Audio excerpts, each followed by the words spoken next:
में इस वक्त ज्वाइन किया है अब्दुल्ला हमीद गुल साहब ने, सरबराह तरीके जमानाने पाकिस्तान है। क्या कहेंगे अब्दुल्ला हमीद गुल साहब, जिस तरह से हमने देखा है कि जब भी भारत कमजोर पड़ना शुरू होता है या उसकी अस्करी क़यादत जो है उसको मुंह की खानी पड़ती है, तो वो उसका बदला लेने के लिए बुजदिली का मुजाहरा करते हुए शहरियों को, सिविलियंस को टारगेट करता है, उनमें खौफ व हिरास फैलाने की कोशिश करता है, जिसमें खैर कामयाब तो वो नहीं हो सकता और फिर उसे अगेन मुंह की खानी पड़ती है पाक फौज की जानिब से।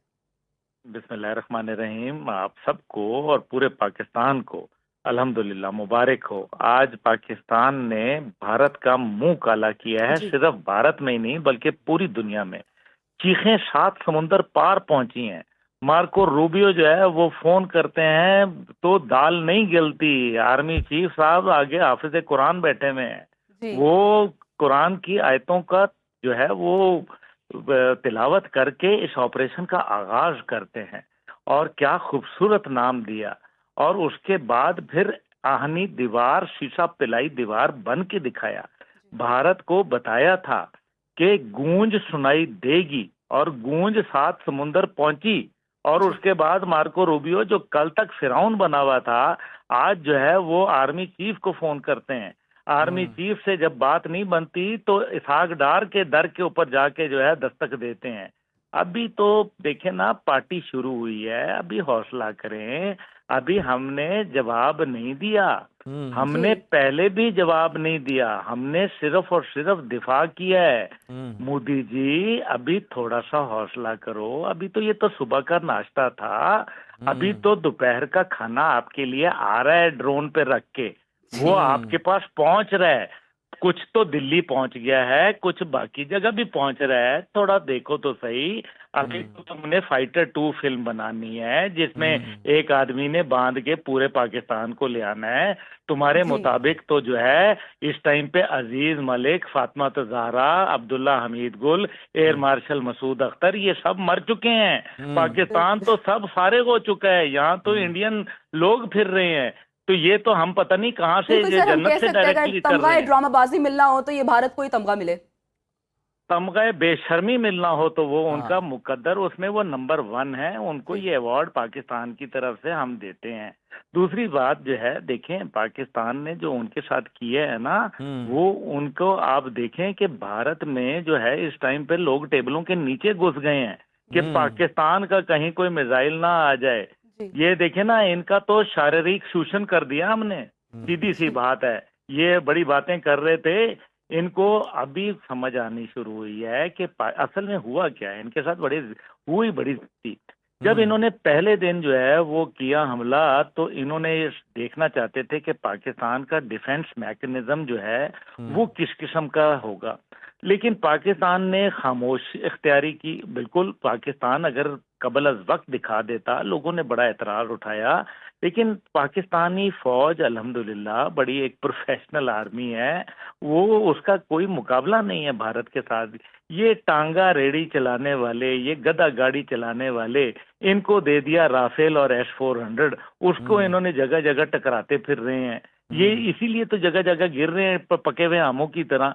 6 जहाज गिरवा चुके हैं, आज भी अपनी जो है वो खातून पायलट जो है वो इन्होंने यहाँ गिरफ्तार करवा ली है। और राफेल एक और उन्होंने जो है फ्रांस का मुंह काला कराया, पहले टेक्नोलॉजी का, तो अब इसराइल का काला कराने लगे हैं। अभी देखिए, बात यह है कि इस टाइम पे जो सूरत हाल है कि पाकिस्तान ने अभी इनको सिर्फ और सिर्फ ये बताया है कि भाई देखो, हमने फिर अगले दिन भी इन्होंने ड्रोन भेज दिए। इन्होंने कहा जी कोई दिफाई निजाम नहीं है।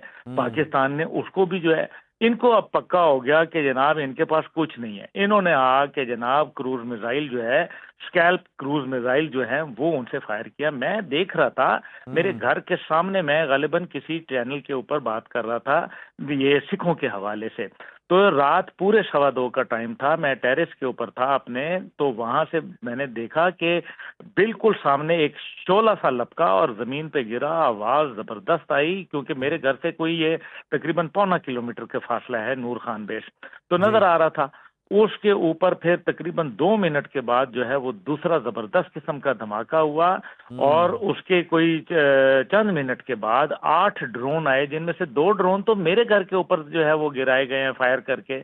मैं देख रहा था सामने खड़े हुए, और यकीन माने कि मुझ समेत सारा पाकिस्तान देख रहा था। अपने अपने घरों पे बैठ के बजाय लोग कोई दबक के बैठ गए, कोई डर के बैठ गए, लोग बच्चे बूढ़े औरतें जवान सारे जो है ऊपर खड़े हैं। और भारत के अंदर क्या हो रहा है? भारत में सफेद मातम बिछा हुआ है। नारा तकबीर की गूंज के अंदर ये दुश्मन पर जिस तरह से आग बरसाई जा रही है, जिस तरह से ये मिसाइल फायर किए जा रहे हैं, अब्दुल्ला हमीद गुल साहब, बड़े ये जबरदस्त मनाजिर हैं। और अगर हम भारत की बात करें, जिस तरह आपने कहा कि अभी ये तो कुछ भी नहीं है, अभी तो हमने सिर्फ आगाज ही किया है, हमने तो भारत के शहरियों को उस तरह से भी खौफजदा किया ही नहीं, लेकिन वो पहले से ही हो गए हैं। अभी तो हमने शहरों का रुख ही उस तरह से नहीं किया और उन पर उस तरह से अपनी हैबत अभी तारी की ही नहीं है, लेकिन वो पहले से ही हम देख रहे हैं कि बड़ा खौफजदा है। क्या पाकिस्तान का नेक्स्ट टारगेट हो सकता है? जो मौशी हब हैं, जो बड़े शहर हैं, उनको भी टारगेट किया जा सकता है पाकिस्तान की जानिब से, क्योंकि ऑब्वियसली सब कुछ पाकिस्तान की दस्तरस के अंदर है। देखिए, पाकिस्तान ने बड़ा वाज़ेह बता दिया हुआ है कि भाई देखो, ये हमने अभी सिर्फ दिफा किया है, जवाब नहीं दिया। ये जवाब नहीं है, ये सिर्फ दिफा है। जवाब आना बाकी है। जवाब तो हमने दिया ही कोई नहीं है। ये तो हमने जो अभी नूर खान बेस के ऊपर, मुरीद बेस के ऊपर, शोरकोट बेस के ऊपर जो इन्होंने हमला किया है, उसको हमने दिफा किया है। अभी जवाब आएगा। और यही बात जो है, अब देखे ना, न्यूक्लियर कमांड एंड कंट्रोल का वजीर आजम साहब ने इजलास बुला लिया है। पाकिस्तान की असल में डॉक्ट्रिन ही, अजीज मलिक साहब, ये थी कि हम कहते थे कि हम जो है वो कन्वेंशनल वॉरफेयर की डॉक्ट्रिन नहीं है, हमारी अनकन्वेंशनल वॉरफेयर की डॉक्ट्रिन है। जबकि भारत जो है ये समझ रहा था कि नहीं, पाकिस्तान को हम रवायती जंग में जो है वो बात करेंगे। आज उसने रवायती जंग में भी अपना हाल देख लिया।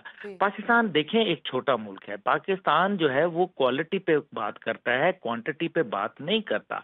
और क्वांटिटी जो है वो भारत बात करता है। और आपने देख लिया, अभी जैसे एयर मार्शल साहब बात कर रहे थे, मसूद साहब, वो ये कह रहे थे कि जी 78 जहाज थे जनाब, 78 जहाज थे जिन्होंने भारत में जो है, और इससे पहले 200 जहाज थे जो बाकायदा तैयारी कर रहे थे पिछले कई अरसे से, और वो पाकिस्तान के खिलाफ जो है डिप्लॉय हो रहे थे।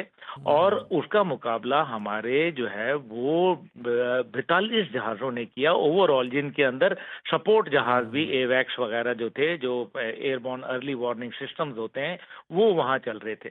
और उसके बाद जो हाल हुआ, आज पाकिस्तान ने भारत का मुंह काला किया है। सिर्फ भारत में ही नहीं बल्कि पूरी दुनिया में। चीखें 7 समुंदर पार पहुंची हैं। मार्को रूबियो जो है वो फोन करते हैं तो दाल नहीं गिलती। आर्मी चीफ साहब आगे हाफिज कुरान बैठे हुए हैं, वो कुरान की आयतों का जो है वो तिलावत करके इस ऑपरेशन का आगाज करते हैं।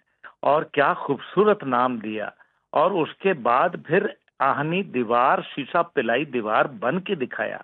भारत को बताया था कि गूंज सुनाई देगी, और गूंज 7 समुंदर पहुंची।